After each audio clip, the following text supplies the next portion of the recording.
Welcome to Close Up with the Hollywood Reporter Actresses. I'm Rebecca Ford, and I'd like to welcome Laura Dern, Lupita Nyong'o, Renée Zellweger, Awkwafina, Scarlett Johansson, and Jennifer Lopez. Hello. Thank you so much for joining us.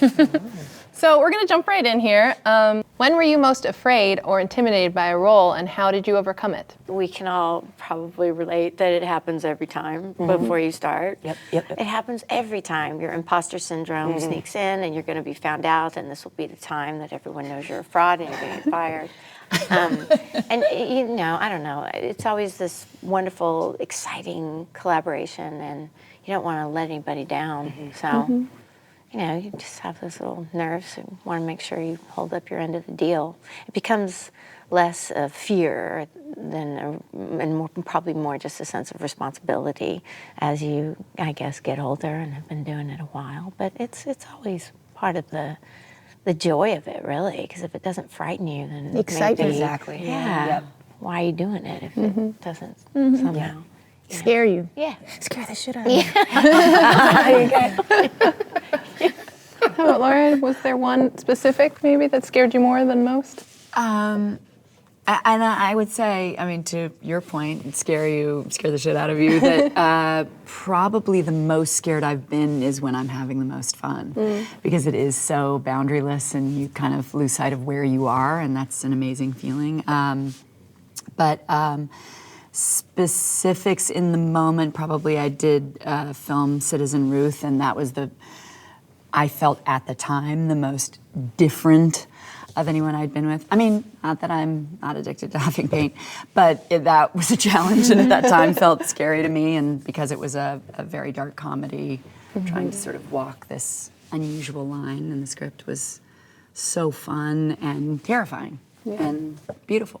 I would say that the last film, Us, terrified me quite a bit. Every time I work, I wonder whether I have what it takes to do that particular role, because, you know, we're in a business where we're always starting again. You know, you start with ignorance with every role, and the preparation is about moving from that ignorance to hopefully a sense of, you know, expertise by the time the film wraps. Right.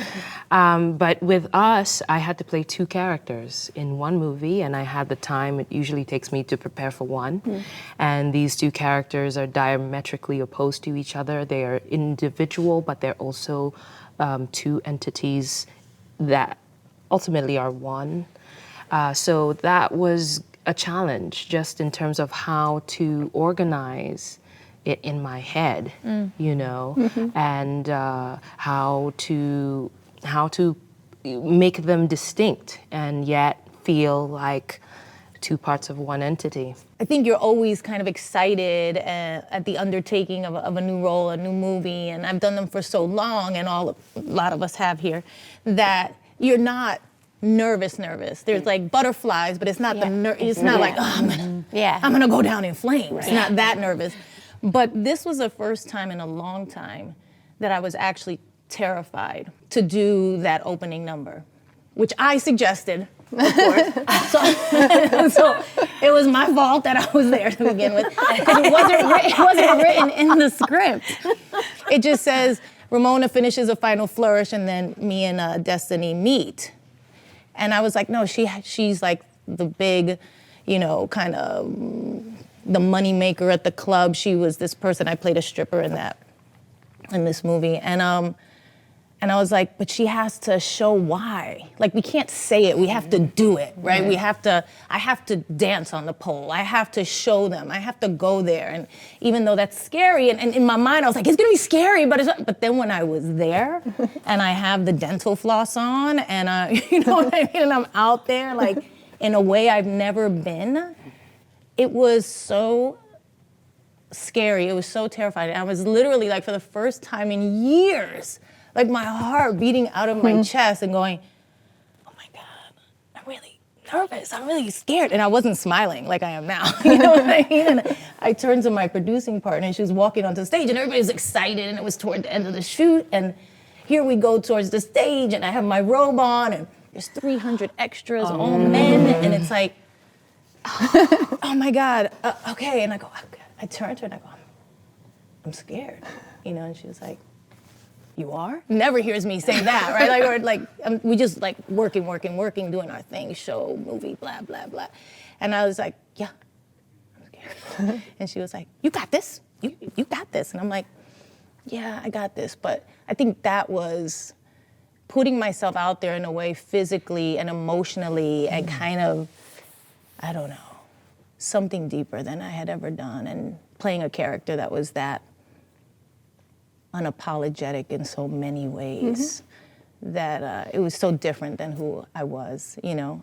I feel like all my characters, they have a little bit of me in them, and this one did a little bit, but it was so different. Yeah. So, but it was, again, it comes out to be the most rewarding thing that you do. It's like, oh shit, okay, cool. It paid off. That scene is amazing. Thank you, thank you.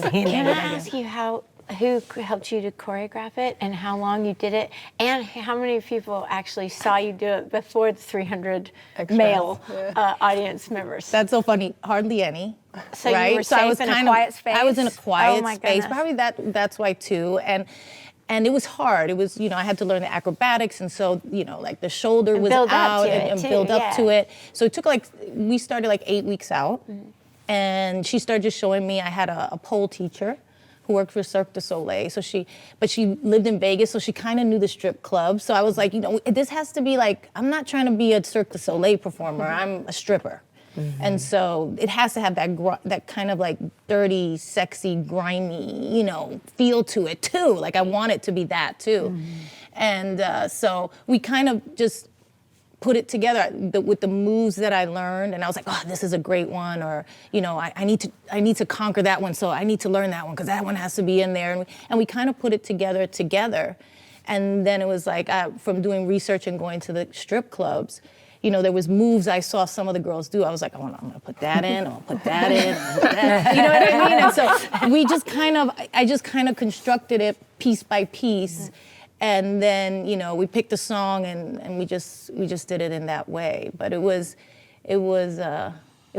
hard. And I think you're right. I didn't realize I was in that small space with just a few people. The director hadn't even seen it. She only saw a video of it, like the day before. And then, you know, I went out and did it on the day. It was so scary. Now I think about it, I'm so glad it's over. It was such a crazy thing.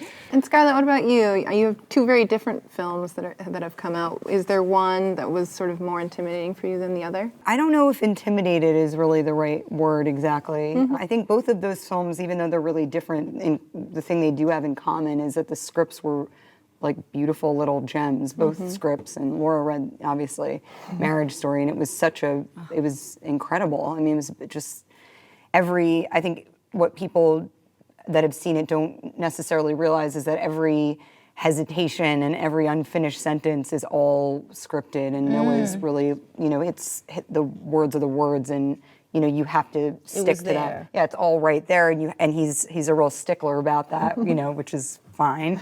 But you know, you have to you have this kind of structure, and then you figure it out. It was challenging at times, just because you know, Noah's relentless, and he works, you know, to exhaustion. I've never really been able to have that experience, just burning film like that. It's something you do when you do theater, because you know, you just keep, it's one of the beautiful things about doing theater is that you get that chance over and over again to figure it out, and you figure it out, you know, every night, and it's so exciting because you have, you know, you surprise yourself all the time, and you're stuck with this text. And that's kind of the experience that I certainly had, and Laura had too, is, you know, you had this opportunity to just try it all out, and it was challenging, but it also, you kind of keep coming back to, okay, I can't stray from this, so I'm gonna, you know, make these discoveries within this kind of the confines of this text, and it was not, I wouldn't say intimidating, but it was challenging, definitely. I was intimidated when I read your monologue and watched you tirelessly learning it. Fumble through it? No, my God, no. Fail. And makeup and hair, and we would run lines, and I would listen to you memorizing it, and take one was flawless. This human being opening her heart and telling this entire story, not one word missed. I was just mesmerized. It was amazing to watch you do that. All the actors were hand shy when Noah walked past. Yeah. I didn't add a then. I wasn't a then. The little things. But it was amazing. I think acting is all about, you know, what you have with another person. That's the magic that happens, is what you get from this person receiving you and you receiving them, and making this beautiful shape with somebody else. And I, of course, had this beautiful creature to act opposite and be there present with me and hold me in, you know, this incredibly like sympathetic soul that is Laura Dern. Also, I'm just listening to you guys, listening, like the beauty of performing, right? Like you're practicing and you're back there and you're looking it over and you're mentally going through it in your mind and and then you have to go out there and you have to do it. And the awesome thing is, like, with your heart beating out of your chest, with your, you know, like, I can't say then instead of than or whatever it is, and you go out there and you just, boom, you nail it. The performance is the thing. Right? Because that's what we do. We perform. We go out there on the stage, whether it's in a set or in front of 50,000 people or whatever it is, and we got to perform. You got to do it. And that's like the professional part, right? Like you go out there, and even though like in your mind, in the back of your mind, you're like, oh shit, I might mess up on the first take. Okay, I have another take. It doesn't matter. You go out there and you do it. That's so dope. I'm curious if you've ever had an experience where the actor you had to work across from wasn't giving you what you needed, or it just wasn't really vibing the way it needed to. And how you felt with that? You don't have to name names, but I watched all the faces. if you've had to, you know, work with an actor and it just wasn't working with. Not working meaning chemistry, like you don't connect. Yeah. And you really need to with that person. You know, when you go to a party and there are people who have that rhythm where they're listening to you and then they wait a long time before they respond. And if you're a person, and I think we all share this, where we're like almost finishing everybody's sentences because we're having so much fun talking, it's super weird when somebody goes, I know what you mean. You're like, what? How has it taken 6 minutes to respond to the question? So if you're with an actor whose maybe rhythm is so different, it could feel odd. Or if they're just a mean, unkind person. No names. Yeah, I mean, I think, it's interesting. For me, I was trained in the theater, and so that's where I feel like most at home. And film is something that I've been working on for the last, 6 years. And what's interesting about film is that you are at risk, I think, more often of having an actor that doesn't respond, because on stage, it is the performers who are in charge of the magic.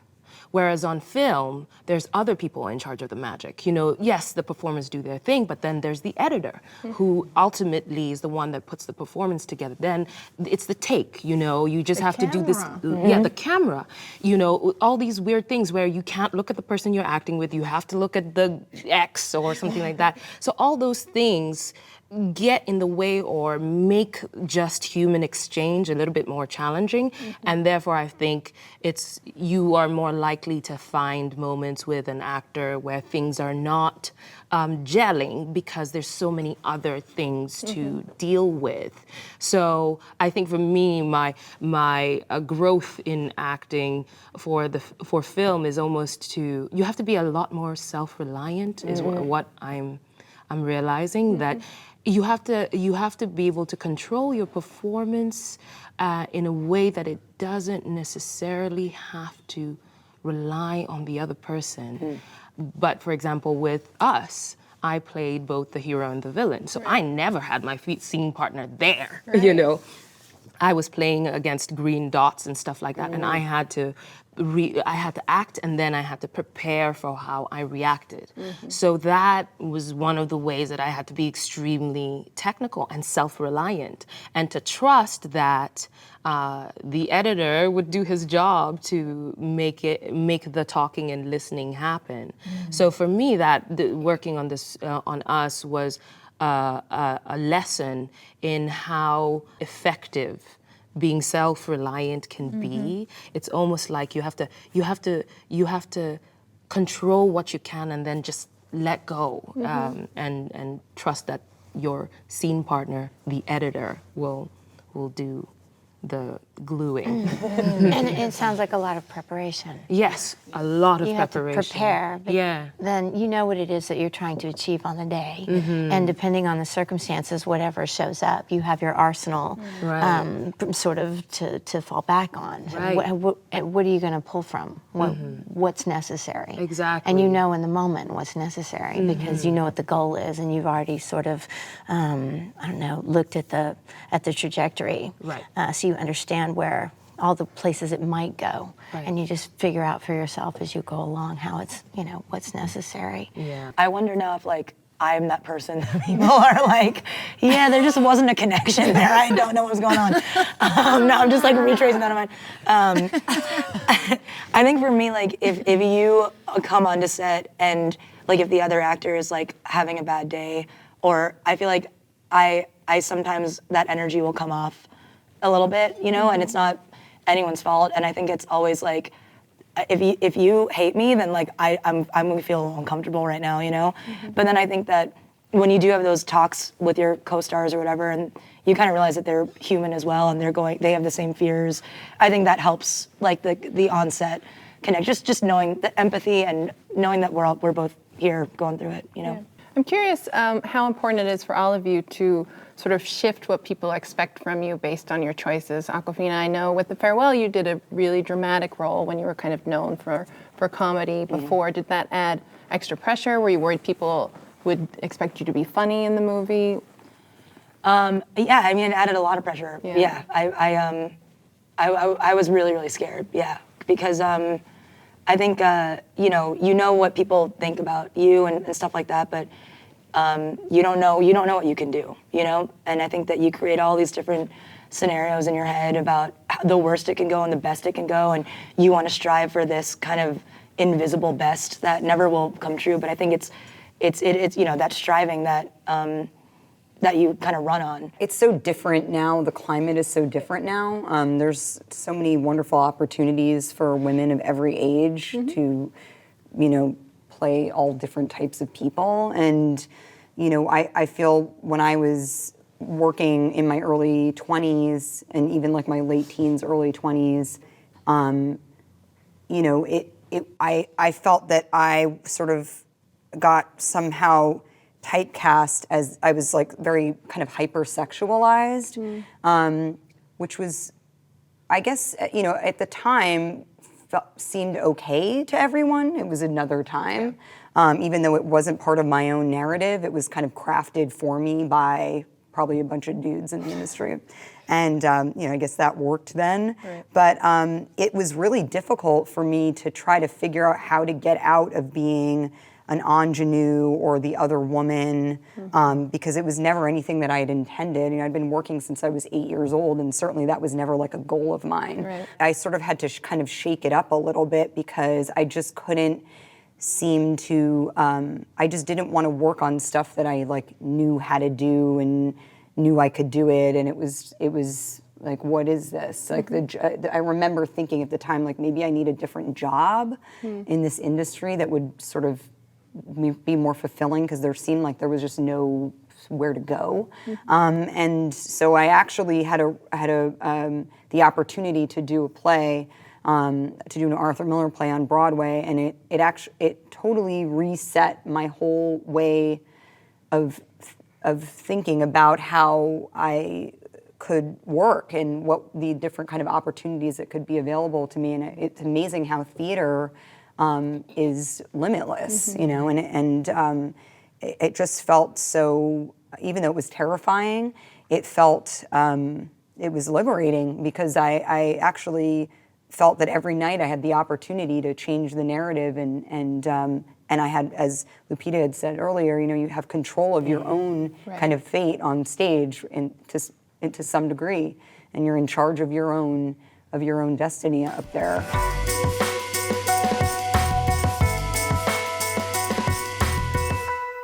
Renée, I know you took about a 6-year break from acting. Was that a choice to also sort of reset things, or have you had to do that at other points? Not in terms of if you're talking about people's perceptions of a brand or anything like that. I was listening to what you were saying, and I thought it was really interesting because it reminded me, as a young person starting out, that I would get those jobs.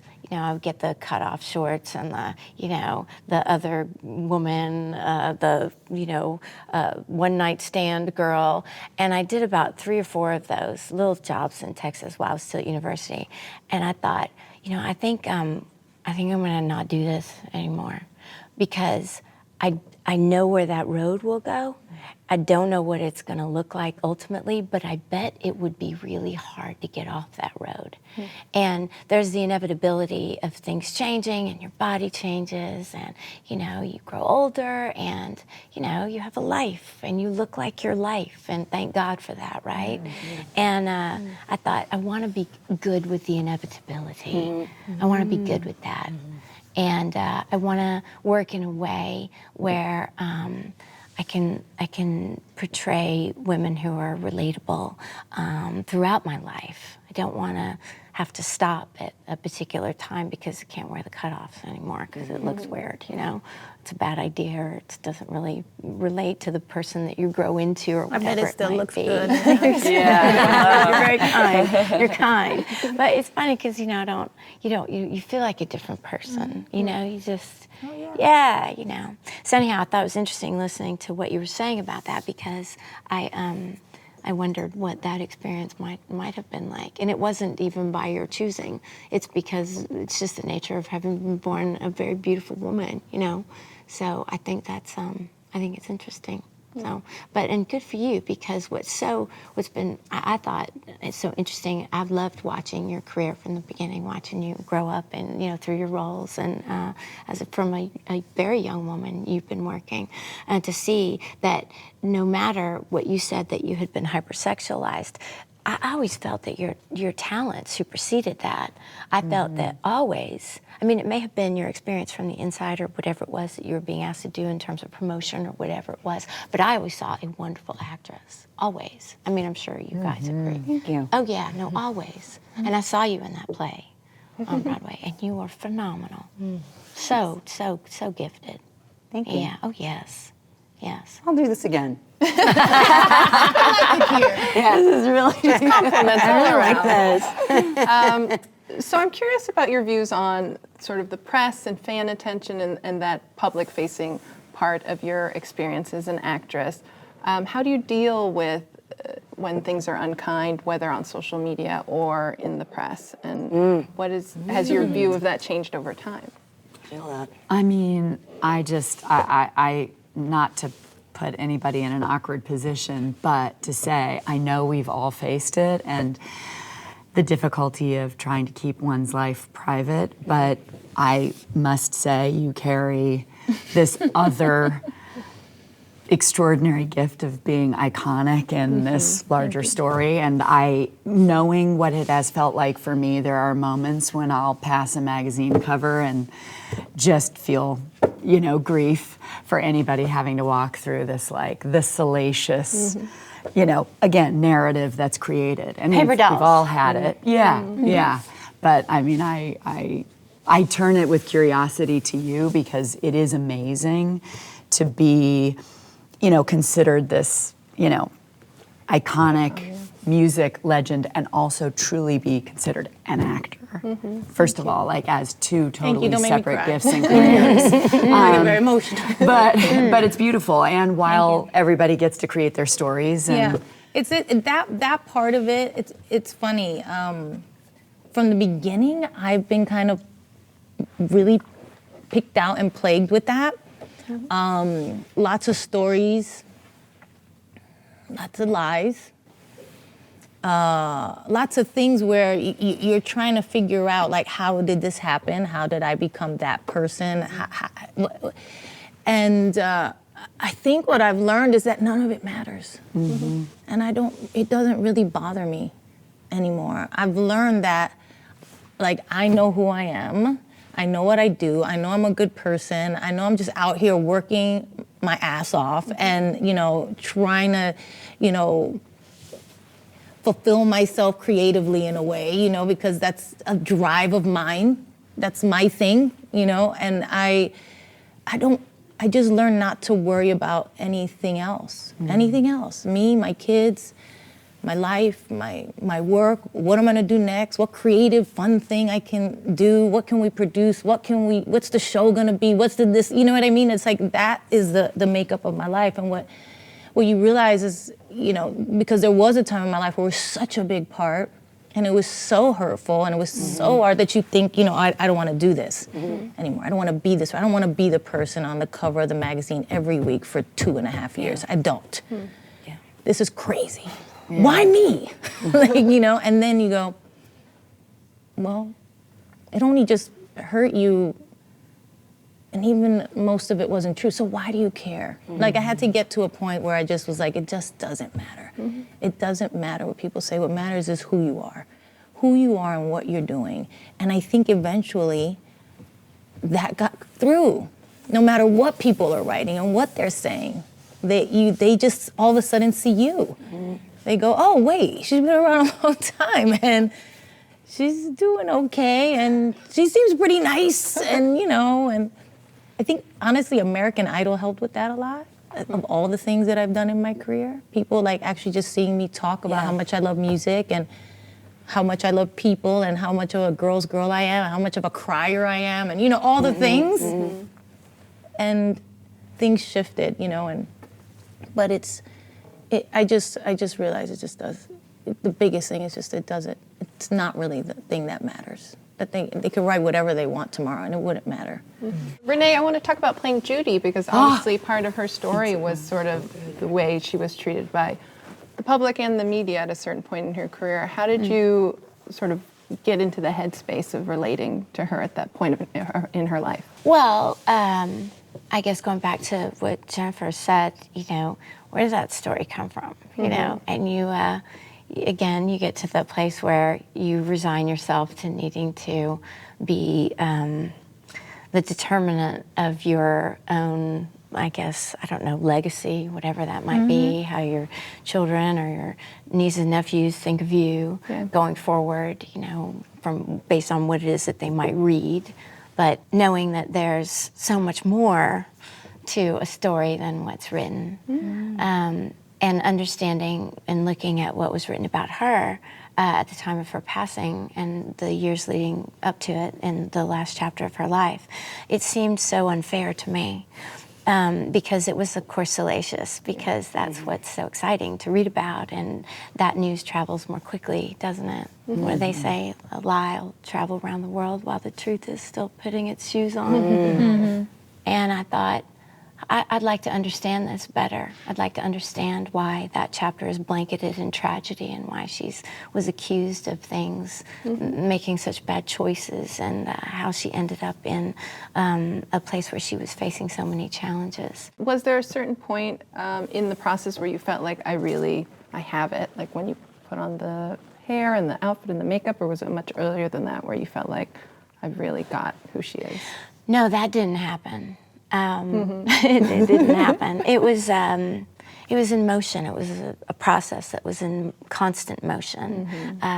Just little experiments. We were trying things every day, and it didn't feel like making a film. It felt like this celebration of her, because everybody came to set and was motivated by the same affection or adoration for her, and it was an expression of that. So we were all cooperatively trying things, and there was always new. Someone would find a recording, or we'd read something in a book, and we were always sharing and sort of adjusting according to what came along. making choices on the day and just sort of conjuring her essence as truthfully as we could based on, those things, that treasure we were mining for every day. Mm-hmm. Was there like a time, like a couple weeks in or a few weeks in, where you suddenly like felt in the pocket of it and you felt like you could be playful and, kind of make decisions or act on your instinct because you were Judy then? Because there was it kind of settled, how the parameters were set. Yeah, and sometimes it just kind of, you like drop. I feel sometimes when you're starting out, it's abstract. You're trying to find it with everybody. There's pieces. It's fragmented. That's right, and all the people around you, whoever it is, whether it's the camera department trying to figure out how this look is and what what's your, what is this, finding that, how to capture this performance, and then your hair and makeup team and all that stuff. And then I feel like sometimes a few weeks in, you're like, oh, I can walk on the set as this person, and I have this playground, and I can do all this stuff. Did you find that, or was it always? Did you always have this, thing that you're describing, where you kind of, where it felt like you just had to try out all these different things? It was never. It was never disconnected. We were building on something. Trying to. I mean, it sounds so crazy, but it felt. Her essence was palpable on the set because her music was always playing, and we were always listening to recordings of her voice. The music, when I played Selena, one of the things that got me the most kind of in her body was performing, because you look at her and you're going to try to imitate her a little bit and then let that go and just live, right? But the music and the actual performance, because that's what we have, that is the real things where you can really like watch her, because you didn't get to talk to her in person, which is the hard part, right? Is the music kind of got you like, okay, I'm Judy, I'm Selena, I got this. You know what I mean? Like the music was such a big part of it. I wonder if that was the same for you. Oh yeah, absolutely. Well, because there's a performance language there that's been developed over so many years. And body language. Yeah, and when that becomes familiar, and then it becomes a habit, and then you don't think about it anymore, and you can kind of wear whatever it is that's palpable that goes in off the stage room. with you too. Yes, because those movements are like how she moves. Yes, so all of a sudden you're like going, okay, well this is where she was comfortable in her body, and this is how she moved her hands, not just on stage, but when she was talking. You know what I mean? It's like it's a whole thing. Yeah, and you so just exciting. you just build on that. And did you like playing somebody, like a real person? Oh yeah. I love playing real people. I feel like it's just, you got a blueprint. You're like, I know exactly what I'm doing. That's so good. Yeah, it's nice to have a point of several points of reference, but the responsibility is different too. Oh yeah. Woo. Yeah. Oof. Yes. You just don't. You want that. Yeah. Right. Right. Yeah. Because you want to be. Well, they love her. Yeah. You want to. They love her so much. They love Judy so much. And you do too. No, they love Selena, and she had just died 2 years before, so they were like, "You better not." And I was like, luckily I was young and more ignorant. Like now, if I had to do it, I would be so in my head, so much more in my head. It would be much more difficult, I think. And I own that movie and watch it all the time. I was like, you didn't fuck it up. Yeah, I was gonna say. When I tell you, but I understand what you're saying. Like you keep moving in the. It's right when you play one of those type of characters. It's like you're constantly talking about who she was and what she did and how she did it, and it forms as it goes. It forms as it goes. It's one thing to get it right, and as I was sharing with you before we walked in here, it's another thing when I get so excited that people who've seen the film and your performance will say to me, have you seen it yet? She gave her back to us. And a few people have just literally started crying, talking about what a gift it was to feel like they had Judy. I just was so touched by that. That's so amazing.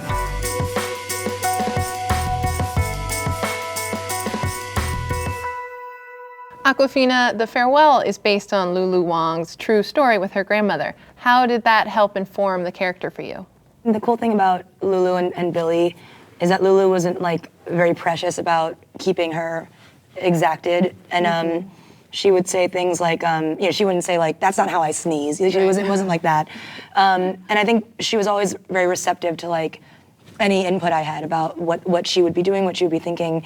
And I think it's that trust that I think also really helps a performance also, you know? You don't want to, when you're working with a director and you improv something and they're like, can we not do that? It's like, you're just like the worst feeling ever. But then, you know, when you have that trust, like it's nice. But yeah, I think as a result, you reinvent something else. And I think in the case of The Farewell, Billy really became like this vessel for the Asian American experience or the Dash American experience that is lost between two worlds and you know, doesn't know what to do. Yeah.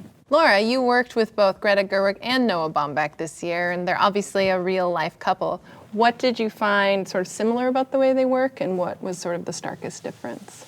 Well, I think they're both, as Scarlett described with Noah, they're both exacting about the words because they really, I think as a playwright would, they really hear a rhythm to the language. With Noah, it has its own specific nature, and one thing that I was so inspired by, and I think we found in rehearsals, even when we aren't in the scenes with the people at hand, when it's with Adam with his attorney or Scarlett and I together, he feels there is a real musicality to the film. I think he hears a rhythm, Noah, that he's waiting for everyone to resonate with in a really beautiful way. And so having rehearsal time and many dinners over, in the case of Scarlett, myself, and Adam, over a year and a half as he was writing the script, you started to see him build for each character a similar melody. In the case of Greta,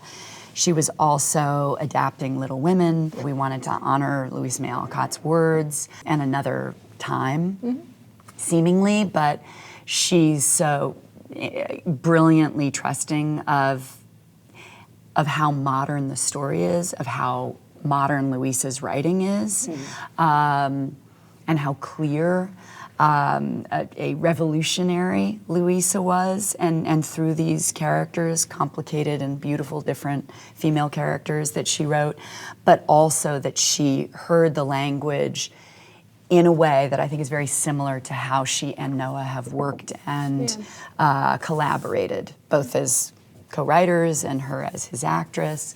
That there is a rhythm to the language that she brings that is seemingly messy and joyful and complicated and angry and all of those things, but it's very strategic. Are you seeing concrete changes as you work in this business? Do you really feel a difference on sets or in the sort of culture of Hollywood? Well, Greta and Lorene are great examples female of directors. an exciting year of women having some autonomy to tell stories. But I hear the conversations, and I've been, you know, in partnerships with men, professional partnerships with men who make different choices now. Even if it's just to be clear. more careful. Yeah, even if it's just to be clear definitely about more what their careful now. intentions are. Yeah. Keep the door open, or I don't meet. I had one gentleman say, I don't meet with women alone. I always make sure that there's somebody else in here because I don't want anything to be misconstrued or misunderstood, and I want her to be comfortable. So you see that there are different choices being made, and like you said, maybe it's just being more careful. Consideration. I don't know, but there you go. That's a nice. Yeah, that's a I nice think way to put it. we've stood up and said, hey, we don't want this to be going on, and it's been going on a long time, and it's enough. And on a more positive note, we have movies like Hustlers and like Little Women and all these other movies where there's women at the forefront, and we're producing, we're directing, we're writing it, we're editing it, we're doing. Our movie was all women, all women, all women. But it was great and it was awesome, and you realize like after doing so many movies for so many years, how rare that is. Like when you have it like that, and you're like, wow, I've never had this experience. 40-something movies or whatever the hell. That's always very interesting to me when I hear that, because when I first started, the first two directors I worked with were women, and I'd say there was an equal amount. And when I hear about, you know, an industry that existed that was really rare, it's very mind-blowing for me. I can't imagine not working with a woman at the helm of a project. Lupita, you've worked with Jordan Peele, Steve McQueen, Mira Nair. I think a lot of filmmakers who have been underrepresented in the past in Hollywood. Are you making these choices specifically to work with, directors like that, or is it just the roles you've been drawn to? I think these are all directors who have offered me the most interesting roles, and I've taken them. And yeah, I haven't really thought about the demographic of the director I've been working with. I think because I am a Black woman, and so this industry is this Me Too time, this Time's Up time is about allowing for more equitable representation, and I'm a beneficiary of that movement because in the work that I've been able to do. And like Awkwafina, I can't. For me, I'm very grateful to have come into the industry at the time that I have, because I am benefiting from the efforts of a lot of other women who have come before me, other Black women who have come before me, who have had it a lot rougher than I have, and I'm aware of that. It's a time when directors like Steve McQueen and Jordan Peele are being given chances to make work. And so they are able to then, in Jordan's case, write with someone like me in mind for their next film, So I think it's, it's not necessarily my conscious effort. This is evidence of the transformation happening. And for me, I think this is a time where there is a concerted effort to consider diversity and inclusion. What I really want is for it to not be a fad, not be a trend, People shouldn't be trends. Right now it's really dope and cool and on trend to work with women and underrepresented groups. But I think the moment of maturity in the industry is when it is just the norm. For sure. When you no longer need to ask that question. Right. Yeah. I think when I first started, one of the things that I wanted to do, because I was Puerto Rican, Latina, was that I wanted to be in romantic comedies, because I felt like all the women in romantic comedies were always looked the same way. They were always just, they were always white, and I was like, there's never anybody. If I can do it and just show that I'm every girl, because I am the hopeless romantic. I am the single working woman. I was those things, and that's one of the things that you asked earlier, like, did you make certain choices? And I remember thinking, like, I need to be the lead in a romantic comedy. I need to do that. I have to do that. And that's one of the things I went for, and that's one of the things me and my agents talked about. Like, can we find me a romantic comedy? Yes, I've done, Selena and Mi Familia, and people are taking notice, but what can we do where I can change that, do that, be that, Yeah.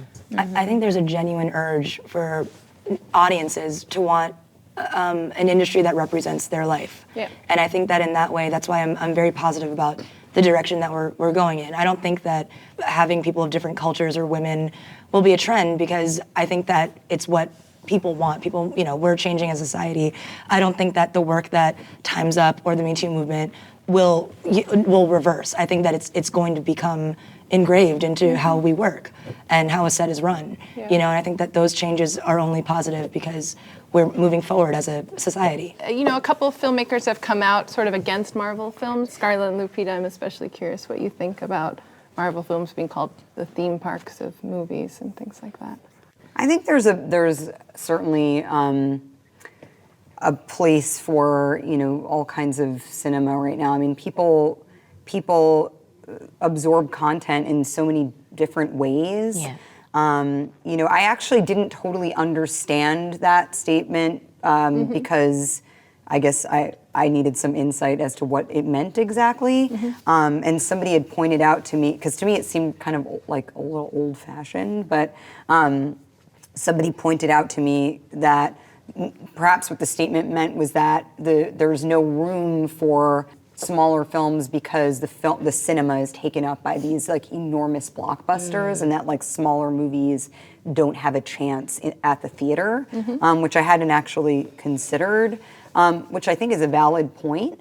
But I also feel like, I feel like there's sort of this shift in how people watch stuff, and there's all these platforms for different kinds of things. And now there's movies and shows and art films and all kinds of stuff getting made that you can watch in all these different ways, and I just feel like it's just changing. It doesn't mean it's going away. I mean, some of us, of course, it's hard when you love the idea of going to the movies and making movies, and you go, oh, it needs to be projected on this big screen, and it's such a shame you watch it on this tiny thing. But it's like, that's how people watch movies, you know? And you kind of have to go with the flow of like the way that it is. Well, like how and it changes, right? And to, if I can add to your point, it seems like it's a chicken and egg conversation because of what you're talking about in terms of content and how we've changed how we sort of take in different, the cinematic experiences or what used to be cinematic experiences.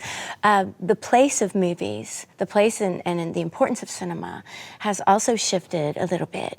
We used to all watch the same things because the movie came to the theaters and it was in the theaters for a couple months, and then you went several times, and then everybody was talking about it. We all had the same heroes, and so it set up a particular business model, and that was the paradigm for so many decades. It's kind of weird when suddenly the only things that sort of fit the modern financial paradigm are these bigger films. In terms of people who are eager to invest to go and make a film, that's a proven, tried and true in the current atmosphere where people don't run to the cinema 2 and 3 times to see a movie as readily as they did in, say, the last, millennia. It's also like so expensive to go to the movies. You know what I mean? It's crazy. Like I can't, every time I go, I can't believe that like families can afford to go to the movies. Right. It's crazy. And I think that's part of the problem also is it's like, if you want to go see something in the theater, I'm just kind of looking at it from somebody else's perspective. Maybe you just want to see something that's like big and explosive and you could take your whole family to, and it's fun and you have popcorn and all this because it's like a huge experience. And then maybe the stuff that's more intimate or like you want to kind of pick and choose from, you think, oh, I'll watch this on, I'll watch this from home or watch it in some other way. Yeah, And I think it's just the reality of also how it's just so unaffordable to go to the movies. It's crazy to me. And I guess that's also part of the business model that you're talking about. And I think this will be my last question about sort of making movies in 2019. Do you feel the culture around nudity and sex scenes has changed in the way it's discussed now and the choices you would make yourselves as actresses? I don't know. I think it's a personal choice. I've always felt like that's a personal choice for anybody. I don't judge anybody for doing it, for not doing it. You take a role, you decide what you're going to do, you discuss it with your director, you see if it serves the story and the character in the best way, and then you have a choice to say yes or no. You spoke about how early on in your career you were asked to like take your I top didn't want off, to. and you didn't. I didn't want to. Oh, you're talking about more of an early personal. Oh, that was not a. A director at a fitting asked me to take my top off.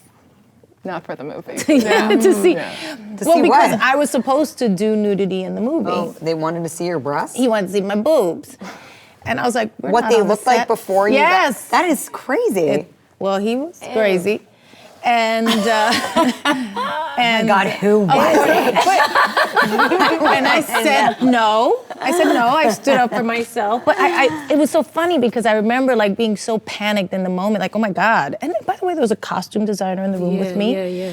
And so there was another woman in the room with me, and he says this, and I was like, no. Luckily, a little bit of the Bronx came out, you know what I mean? And I was like, I don't have to show you my. No, on the set you'll see thankfully you were like that though, because not everybody would feel that way. Yeah. Exactly. That's the thing, because you give in that moment, and all of a sudden that person's off and running, right, thinking they can do whatever they want. And because I put up a little boundary right there and said no, he laid off, and then later on apologized. But the minute he walked out of the room, the costume designer was like, I'm so sorry that just happened. And I was like, thrown for a second or whatever, but that was I feel like that could still happen. I honestly don't. Yeah, I don't think we're like far away from that at all. No. And, I was talking to some of our crew from the last film that I did about just inappropriate behavior in general, and they were talking about a particular DP that was just like doing all kinds of crazy stuff with the actor and like shooting up skirts, and then our first day was like AD had to go over to the actress and say, hey, just so you know, like maybe you want to check and see because I think the camera angle's like gonna maybe not be something that you're comfortable with, and she had no idea. And this was like whatever, they had just finished shooting a year and a half ago or something, and the person I was talking to was just baffled by he was saying, I can't believe this goes on, but it totally still goes on. Yeah. I think the difference now, though, is that because of the conversations that are happening in public, women, like for me, I feel now it's easier to A little more tell. empowered. Yes, it's easier to tell when something is inappropriate. Oh, yeah. Yeah. Because in that moment, if the costume designer had said something, it could have changed. If she had supported you in some way, spoken up, it would have changed, what I mean, the dynamic. And so now I feel we're programming the younger generation to know what's okay and what's not. That it's not okay to be in a costume fitting and for a man to ask that of you. And that, at least even though those things might happen, our defenses would be sharper, in those moments. Yeah, I was thinking to your point too, and to yours, with the younger generation, I don't know that it wouldn't occur to them to speak up, where we thought, whoa, this is a little... Yeah, what do I do here? What do I do here? Let me navigate this Totally. in a way that... Trapped, you feel trapped. Right? Let me grab onto this. I had a great acting teacher who told me all of the things that would happen. Not that he told me things about like, oh, they're gonna ask to see your boobs, but he was like, on the set, you kiss, you don't kiss all the way, when you're rehearsing, and you have respect for your actors and your director. So I had like a kind of an idea in my mind that this is not okay. Well, then no, I'm not supposed to get naked before I get on camera. And I take it off at the last minute. Like, I know this stuff. And so, again, it's like teaching, passing it down. And what's happened now is a big lesson for all women, right? It's like, no, these things are okay, these things are not okay, and it doesn't matter what context it's in. It's and never, you get to have a conversation. never okay to feel uncomfortable. Right. And as you said, the light is on now, Yes. both in what feels comfortable and how to set boundaries, but also in calling someone out. Yes. I mean, I know for these guys, I started auditioning at 10, 11 years old, and I listen now to the next generation saying, I mean, it's crazy. You hear these stories. Of course, nothing we would do. People used to have auditions in hotel rooms. I'm like, every single time, waiting in the lobby of a hotel, and they're like, the director is waiting for you in the room now to have it didn't a chemistry seem weird. read. And there was no part of me that thought to question how You have bizarre that reads might and be. auditions in hotel rooms? all the Yeah. Yeah. With a lot of lady casting directors too, by the way. But that was kind of convenient if they were looking out of town or whatever. it might Actors' be. houses. Or Oh yeah, there's exactly. that too. Oh yeah, I forgot about all that stuff. Yeah. That, And sometimes it was not inappropriate at all. Exactly. It was Not at all. totally Totally professional. appropriate. So Yeah. it's not like you can put everybody in that category. No, it just Absolutely. kind of afforded an opportunity to Right. be For those inappropriate with- if you were so If you were that inclined. person. Right. But also now there's intimacy coaches. I've also not been asked to do much nudity in my career, but and sex scenes. But I've heard that now they have intimacy coaches on set, which I think is really great. When you have a fight scene, you have a fight coordinator. Why not have an intimacy coordinator? Well, on Hustlers, we had a comfort coach. What was it called? It was basically somebody who understood that world and said, these things are okay and these things are not okay. Oh, that's and good. made everybody on the set comfortable with what they were doing. Because we had a lot of women who were half dressed or naked, top. You know what I mean? So, but this is still a professional environment, and nobody should be made to feel. And those things are very, very helpful, I think, to keep things above board. Does that intimacy coach work for just normal people? I was going to say, can we get them to grab presents? I think I'm really bad at eye contact in my personal life, so would love to talk to them. on intimacy. Yeah. Guys, we've run out of time. I think we should end on that note. So thank you so much for joining us today. Thank you. Hi, I'm Jennifer Lopez. I'm Lupita Nyong'o. Hi, I'm Awkwafina. Hi, I'm Scarlett Johansson. Thank you for watching. Thanks for watching The Hollywood Reporter. The Hollywood Reporter Roundtables on YouTube. On YouTube. Bye.